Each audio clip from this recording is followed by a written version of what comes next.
Hello everybody, welcome to my channel Learn with Switcha. Today we will read science chapter Conservation of Plants and Animals. First, what is conservation?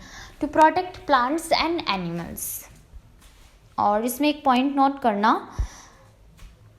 there are over 13.6 million species of plants, animals and microbes on the earth.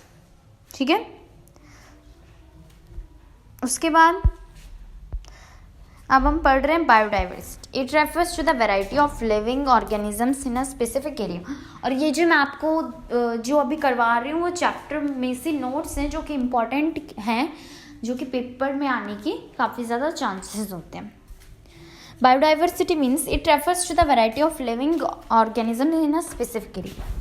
Biodiversity मतलब कि variety of living organisms, मतलब animals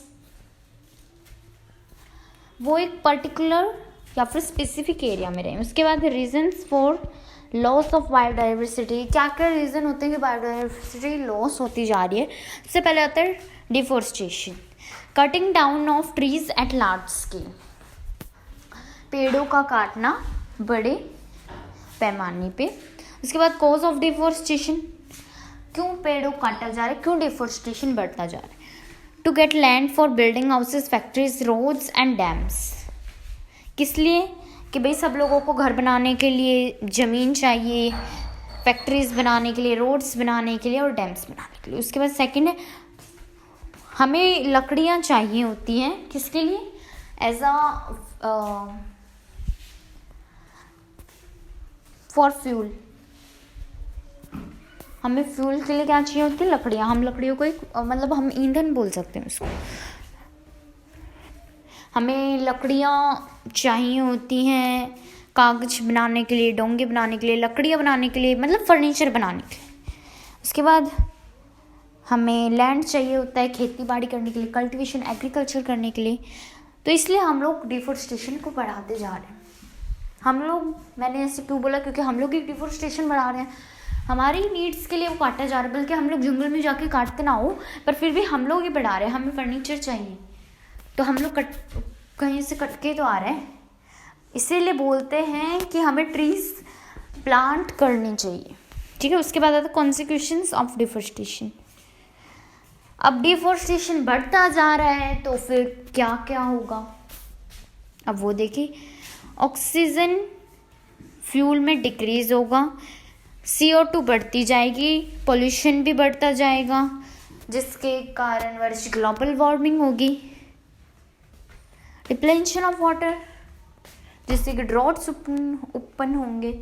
ये एक note कर लीजिएगा, what is droughts, exam में आ सकता है व्हाट इज ड्रॉट्स. ठीक है. आगे है कॉज सॉइल इरोजन, इससे सॉइल इरोजन कॉज होगा, ये भी नोट कर सकते हैं व्हाट इज सॉइल इरोजन. जो उपजाऊ ज़मीनें हमारी खेती बाड़ी के लिए वो बंजर हो जाएंगी, मतलब रेगिस्तान बन जाएंगी. ये भी क्वेश्चन में पेपर में आ सकता है. डिसर्टिफिकेशन, व्हाट इज डिसर्टिफिकेशन. ओके. उसके बाद है एनिमल्स बिकम होमलेस. अब जंगल हमने पूरा काट दिया तो अब जानवर कहाँ रहेंगे. उसके बाद नेचुरल क्लेमिलिटी. नेचुरल क्लेमिलिटी मतलब natural disasters caused by geological events. मतलब नेचुरल क्लेमिलिटी मतलब जो नेचुरल तरीके से. अब क्लाइमेट चेंज है वो भी नेचुरल तरीके से होता है. Increase air pollution has resulted in world wide climate change. अब पोल्यूशन बढ़ता जाएगा एयर का तो फिर वो क्लाइमेट चेंज होगा. This has resulted in global warming. ये हमने अब पिछले पेज पे भी पढ़ा था, ग्लोबल वार्मिंग. उसके बाद है conservation of forest and wild life. हम लोग कैसे बचाएं फॉरेस्ट और वाइल्ड लाइफ को. तो उसके लिए सबसे पहले तो मैंने आपको बता दिया कि हमें पेड़ लगाने चाहिए, तो रिफॉरेस्टेशन.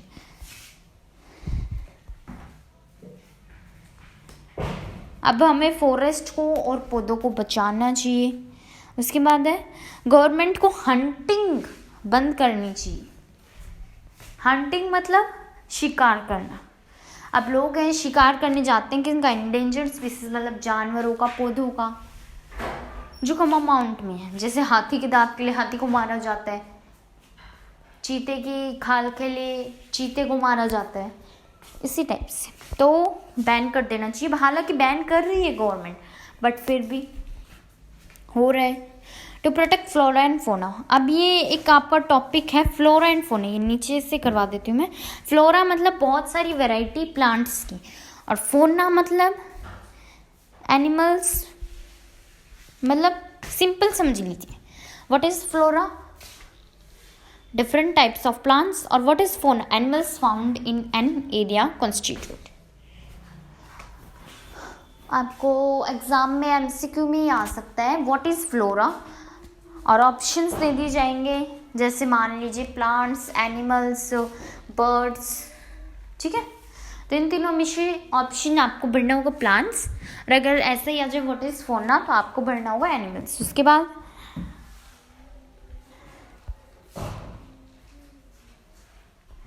बायोस्फीयर रिजर्व क्या होता है? बायोस्फीयर रिजर्व ये आपके एग्जाम में आ सकता है, ये मेनली है बायोस्फीयर रिजर्व। ये 3 होते हैं आपके, एक तो बायोस्फीयर रिजर्व, दूसरा वाइल्ड लाइफ सेंचुरी और नेशनल पार्क। ये 3 टॉपिक्स होते हैं आपके, ये टॉपिक्स को आप अच्छे से याद कर लीजिए।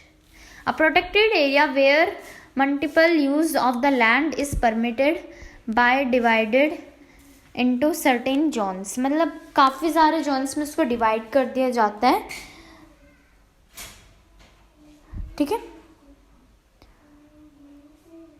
और मतलब वो ना एक प्रोटेक्शन का एरिया होता है, मतलब उसमें ना कुछ भी कोई भी लोग मतलब कुछ नहीं कर सकते कि भाई उसमें एनिमल्स हैं प्रिजर्व कर रखे हैं, प्रोटेक्ट करा हुआ है उनको, तो उनको हार्म हो जाए, ऐसा कुछ भी नहीं हो सकता है।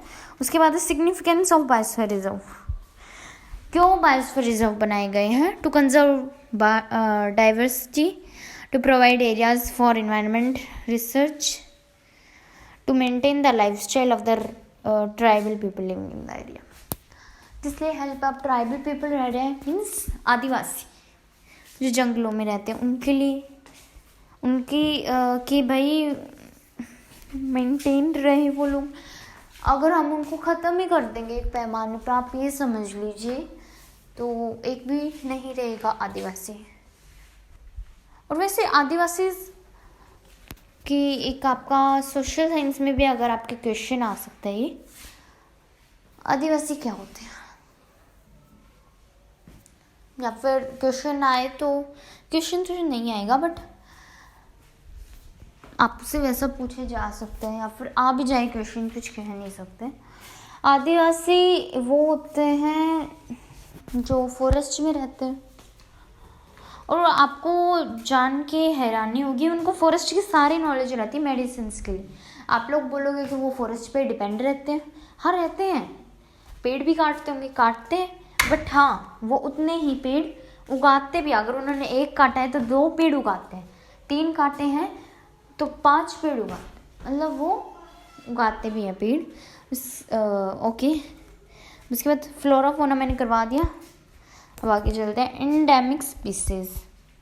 एंडेमिक स्पीसीज मतलब स्पीसीज जो एक पर्टिकुलर एरिया में, छोटे से एरिया में पाए जाएं। उसके बाद wild life sanctuary, it is a protected land which is created for protection of wild elements in their natural. Wild life sanctuary में एनिमल्स को जो उनका जो फॉरेस्ट का जो इन्वायरमेंट रहता है, वही नेचुरल इन्वायरमेंट उनको प्रोवाइड किया जाता है। और ये किस लिए होते हैं? सिर्फ एनिमल्स के प्रोटेक्शन के लिए। अब देखो ये ना कई बार कंफ्यूज हो जाते हैं एंडेमिक स्पीसीज और एंडेंजर में। तो एंडेंजर मतलब पीछे डेंजर है, which are facing the danger of extinction, ठीक है। उसके बाद रेड डाटा मतलब कि वो लोग डेंजर से गुजर रहे हैं, मतलब उन खत्म होने की तादाद पे, आप ऐसा समझिए। Red data book contains record of endangered species. उस बुक में रिकॉर्ड होते हैं किनके? उन स्पीसीज के जो ख़त्म होने की तादाद पे। उसके बाद माइग्रेशन क्या होता है कि पक्षी एक जगह से दूसरी जगह चले जाते हैं, क्यों? For climate reason. It is the phenomena of the movement of a species from its own habitat to some other habitat for a particular time period, मतलब कुछ समय के लिए, और वो हर साल मूव करते हैं, ठीक है। Desertification, area in which the fertile soil remove due to flood. Desertification आपको पीछे भी मैंने कराया था कि जो हमारी जो उपजाऊ ज़मीन है वो मतलब बंजर हो जाए। क्यों? वो फर्टाइल जो सॉइल है वो बाढ़ के या बारिश के पानी के साथ चली जाएगी, बह जाएगी, और इनफर्टाइल सॉइल हमारी क्रॉप के लिए अच्छी नहीं होता है, तो वो बंजर बन गई। अब आता है ecosystem. Ecosystem is made of all plants and animals and micro organisms in an area along with non living components such as climate, soil, rivers, deltas etcetera. Ecosystem किन किन चीज़ों से बनकर बनाए? प्लांट्स, एनिमल, माइक्रो ऑर्गेनिजम्स, मतलब काफ़ी चीज़, non living components. National park, these reserves are large and diverse enough to protect whole sets of ecosystem। अभी इकोसिस्टम में क्या क्या आते हैं आपने पढ़ लिया। अब नेशनल पार्क किसको प्रोटेक्ट करता है? कंप्लीट इकोसिस्टम को।